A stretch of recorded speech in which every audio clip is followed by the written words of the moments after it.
Hello, everyone. I'm Dana Perino, along with Kimberly Guilfoyle, Juan Williams, Ed Henry, and Greg Gutfeld. It's 9 o'clock. Actually, no, it's 11 o'clock. Teleprompter person in New York City, and this is the 5.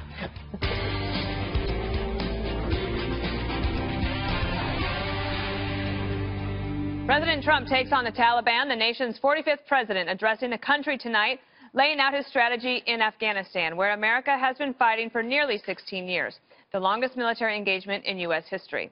The cost of the war has been high. Over 2,000 Americans have died in the conflict and 20,000 have been wounded. And that's to say nothing of the $700 billion charged to the U.S. taxpayer. Here's what President Trump said about his plan to finally win the war. We will not talk about numbers of troops or our plans for further military activities. Conditions on the ground, not arbitrary timetables, will guide our strategy from now on. America's enemies must never know our plans or believe they can wait us out. I will not say when we are going to attack, but attack we will. We are not nation building again. We are killing terrorists. Mr. Trump also said he's going to put far more pressure on regional powers to help with the Afghan effort. We have been paying Pakistan billions and billions of dollars. At the same time, they are housing the very terrorists that we are fighting. But that will have to change, and that will change immediately. No partnership can survive a country's harboring of militants and terrorists who target U.S. service members and officials. India makes billions of dollars in trade with the United States, and we want them to help us more with Afghanistan, especially in the area of economic assistance and development. The president also offered a warning of sorts, saying his administration's commitment to the Afghan cause was not absolute. America will work with the Afghan government as long as we see determination and progress. However, our commitment is not unlimited, and our support is not a blank check. The government of Afghanistan must carry their share of the military, political, and economic burden. The American people expect to see real reforms, real progress, and real results.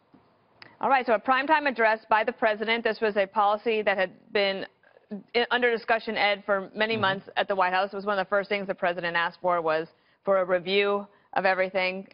Some of it leaked out sort of in July, but as of Friday, when the president made a final decision, got to say, actually, there were no leaks out of that. He kept it tight. He gave his speech tonight. What was the lead-up like, and what do you think of the result?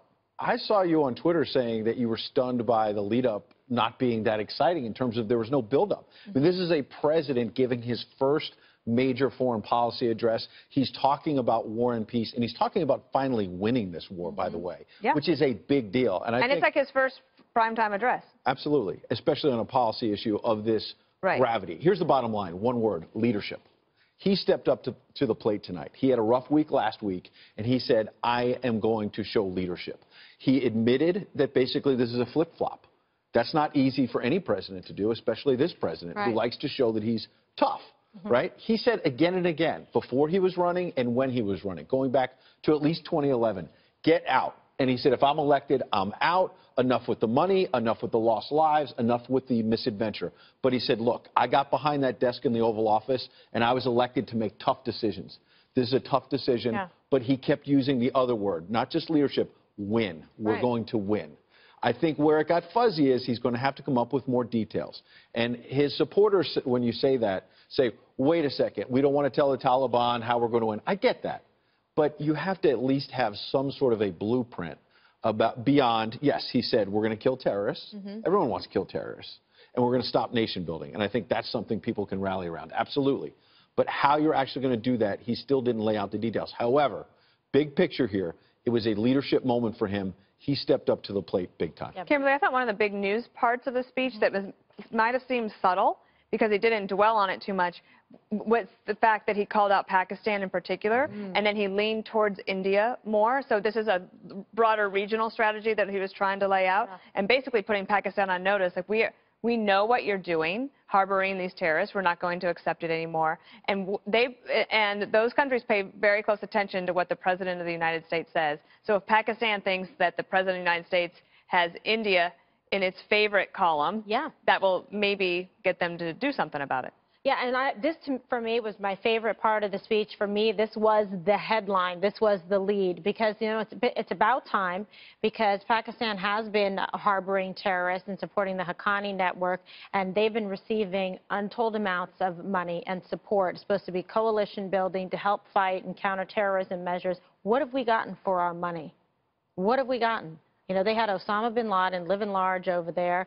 We're not honest about that, but we had to take matters into our own hands. And you know what? Americans are sick of it, sick of their hard-earned money going over there to a country that is not being the right partner in this bargain, in this fight against terror. So they should be held accountable. You got to put the spurs in them, and that's what he did tonight.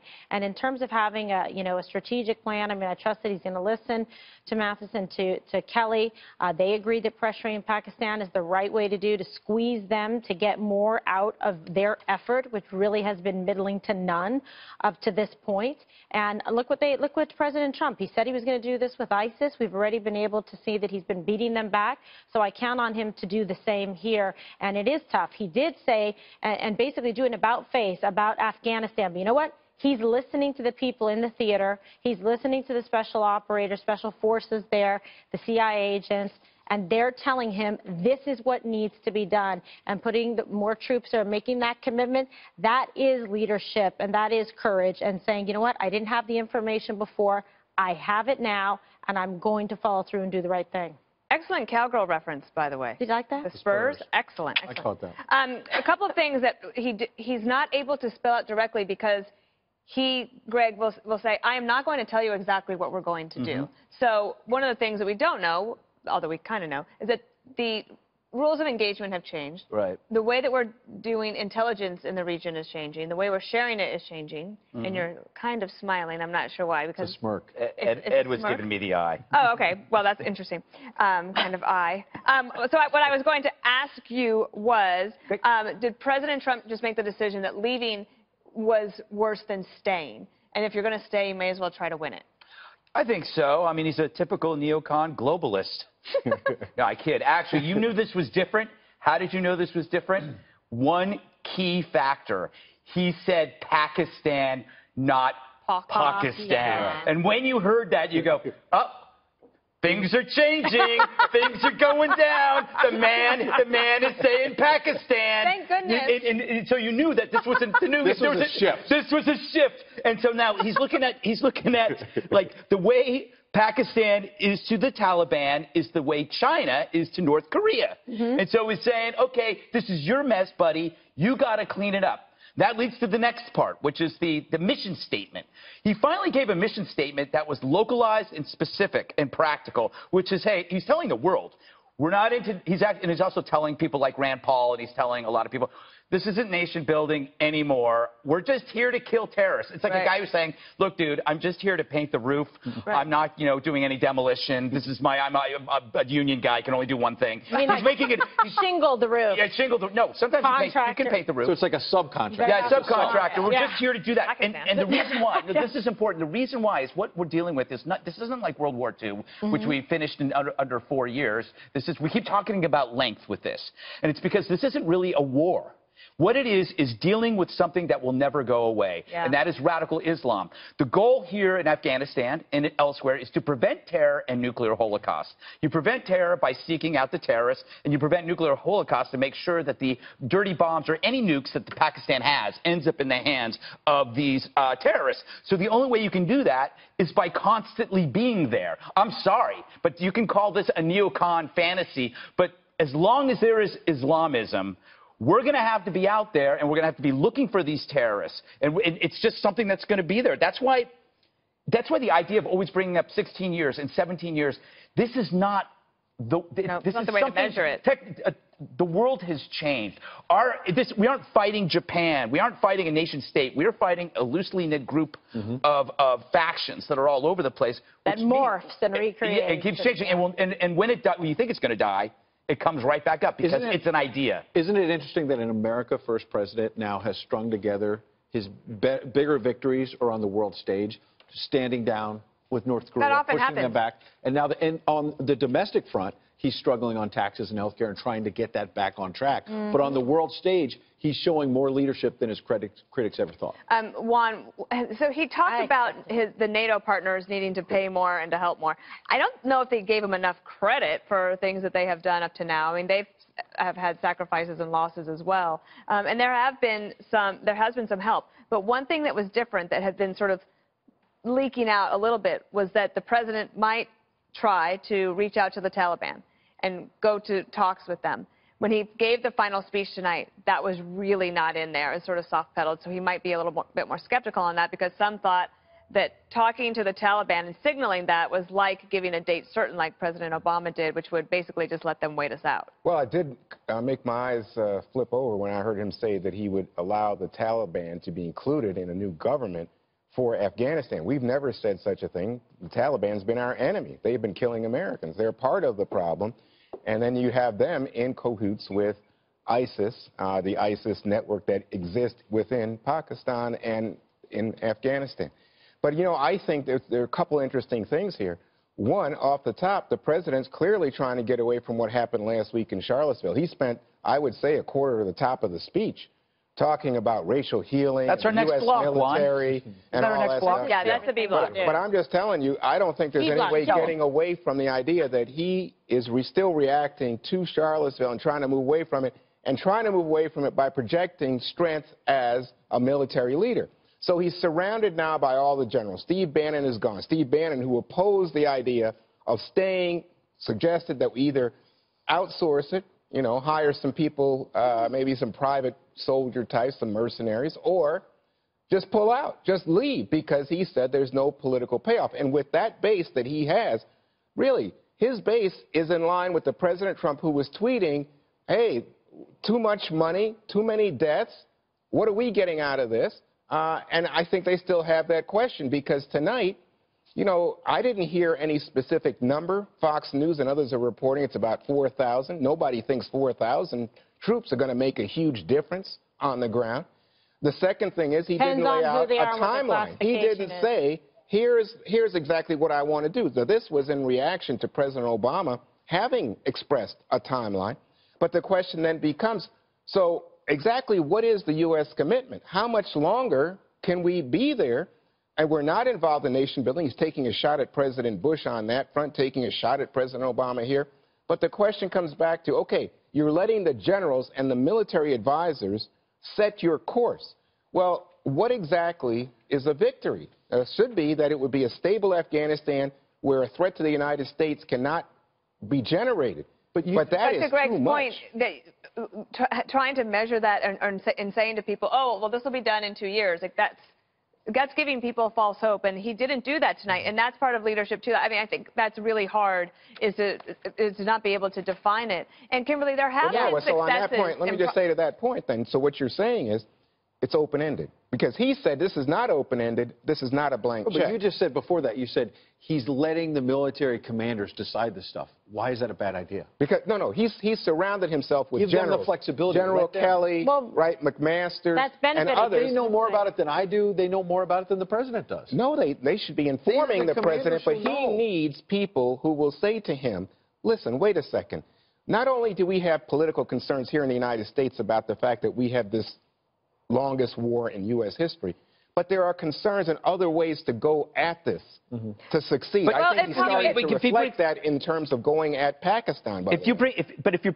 You're talking about the people that he's surrounded by. He's surrounded by men who know loss. These are men who have seen people die. In fact, his chief of staff suffered the greatest loss you could possibly have. He lost a child in war. So this is not about being hawks or doves. It's not about.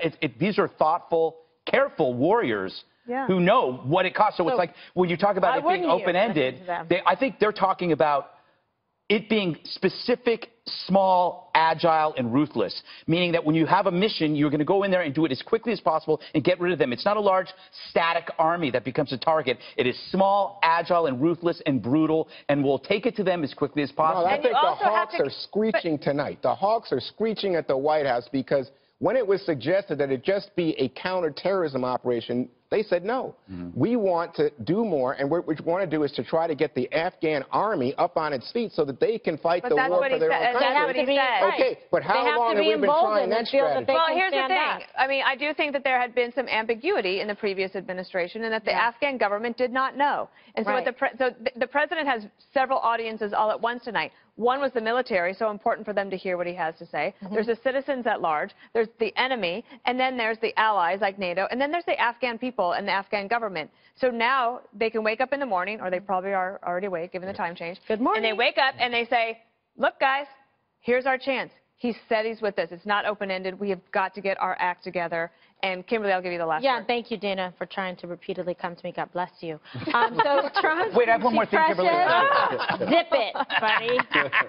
So Trump's key challenge is really trying to impact the psychology of the situation in Afghanistan and really empower the people and their military there to be able to stand up to the Taliban, stand up to al-Qaeda, to know that they have the backing unresoundingly of the United States, you know, without question. So I'm going to trust that he's done his homework and he's listening to people that he should, that actually have military service and have been in that theater and understand, yes, loss, and they understand strategy and what they need to do in that geopolitical region. So they're going to make a very specific determination about the troops that are there, what kind, whether you have special forces, operators there, covert ops, all of the above, to make sure that it's tactical and that they have information, real-time intelligence coming from the ground.